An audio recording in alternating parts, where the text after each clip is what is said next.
Do you want to talk at all about any of that? No. Okay. No. Everybody on the earth is from someplace else. None of us were born and hatched here. None of us as souls were created here. We all come from another time and place. My understanding is that all of the conscious spirit that's in this universe came through different black holes from other universes in time and space, which we simply aren't privy to. So we're ancient. There's no age to us. We weren't created with the universe. We came through another universe, through the black holes, to this place that we now call our universe, to continue to evolve. That's everyone, virtually everyone. That contact at age 14, was that contact time travel in any way by the Andromedans to prepare you psychologically for your future contacts? Yes, all the contacts is where they had to come back, because they came here in 1980. Right. So they had to go back in time. And that's what they've done with a lot of people.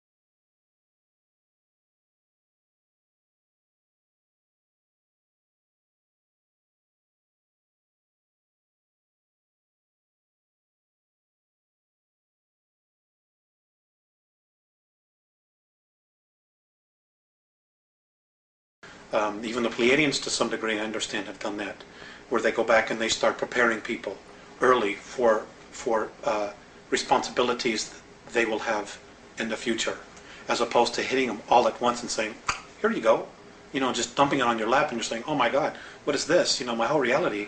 So there are increments of preparation that have occurred and continue to occur, and this is occurring with humanity on a whole, in similar fashion. Where information is being disseminated and little bits and pieces of ground roots people are starting to come together and really sensing change, and they're slowly but surely being brought to a level that when the real truth hits them, they'll be able to experience it, handle it, and assimilate it for our good,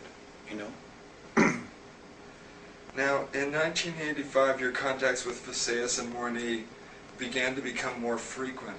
Please describe the nature of your contacts and the content of your discussions and the ways in which you communicate with them. We don't have enough time for that.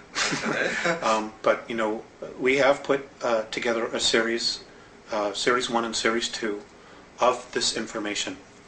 In 1985, it really started to, the information, they were physical.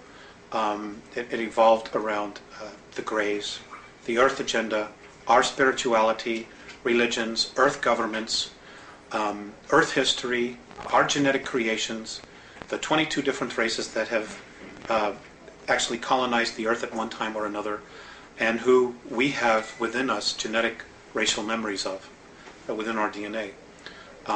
And present time, things that are occurring now, and probable, I stress, probable future events, because the future is being created every day, and it's being changed every day, based on our thoughts. So, just to sum up, it is, I would need 10 hours. Okay. That's not something I could very simply go into.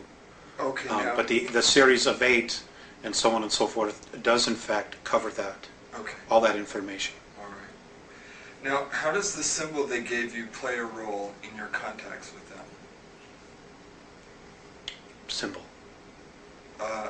Apparently, they gave you a symbol that you use when you want to talk to them. Want to talk to them. The symbol was something that I chose. Oh, I see. Do they ever talk amongst themselves in a language you don't understand? They do, and it's not really a language. Or in a method? They're telepathic, and yes, they'll stand in circles when they're talking, and when they do talk, flashes of light where their third eye is, right here, different flashes of colors that we don't even have on our third density spectrum, just appear, and they're just boom, boom, boom, boom, boom, flashing all this color, and it's like instantaneous sentences are being just communicated, and sometimes there's nodding, sometimes there's nodding this way, or sometimes up and down, sometimes there's gestures, but all the time there's just flashes, and their flashes is their language. It's rare that I've been privy to what it is because they happen so fast. I couldn't assimilate it. So there are some universal gestures then? Yes. All human beings are very animated. Yes, they smile. They also frown, and they also look very sad when something is distressing them. So they do experience it. They do experience emotions, but not to the degree that we do. After they've had their discussions, one will turn to me. Usually, most of the time it's Morene, and he'll talk to me like I'm talking to you. He'll actually go to the great lengths to speak to me. Or sometimes it's just telepathic. He'll just look at me, and for a while there I wasn't always getting the message because I was so focused on the color that was flashing in front. I was watching that, I was like, wow, this is really amazing. But then sometimes I'd have to repeat it. So, but now that novelty has worn off, so now I listen to the message. And Visayas is almost always telepathic. So that's what they do. What have they asked you to do in order to help them? Just to disseminate information. I'm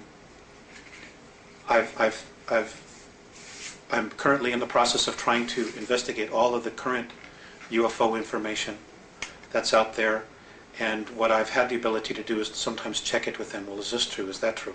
And they've said yes, or they've said no. There is a lot of disinformation out there.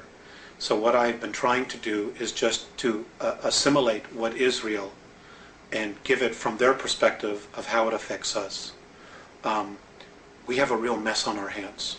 Okay, let's talk about some of that. According to your Andromedan sources, there are 3 groups of extraterrestrials who are involved in very distressing agendas here on Earth.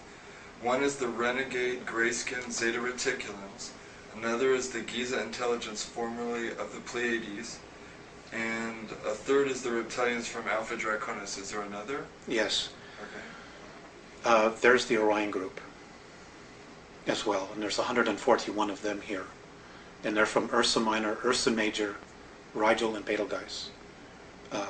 From that particular group, that particular area of the star system. There are a lot of agendas here, hidden agendas. And you have to understand that some of the races, for example, the Draconians. The Draconians themselves did not evolve as a life form in our universe. They were dumped here. They were brought here because they're just a pain. They're incredibly smart, they're incredibly psychic, they're incredible builders, but they're bullies. Their whole thing is control, domination. And because there's no race in our universe that can really beat them up and wipe them out, they don't have to choose light or dark. They're just where they are. And they've chosen the opposite polarity. They're a tough bunch. They've manipulated a lot of civilizations throughout our galaxy. They're also responsible for the 600,000-year war, which almost annihilated the human species in our galaxy. And they show very little remorse about it. Hopefully they'll be leaving soon. But the others are life forms that have evolved, like the Orions. The Orion group has been genetically manipulated and have been deeply entrenched in Draconian belief systems. So they're carrying that energy or that torch for whatever their agendas are, as well as their own agendas.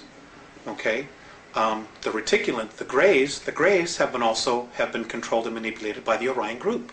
So there is a system, a class system here that's been established, and this is very common in the non-benevolent or regressive extraterrestrial structures, where there's a class system of workers, warriors, administrative or priests, and then the hierarchy, the royalty. And the lower you are, the worse you're treated.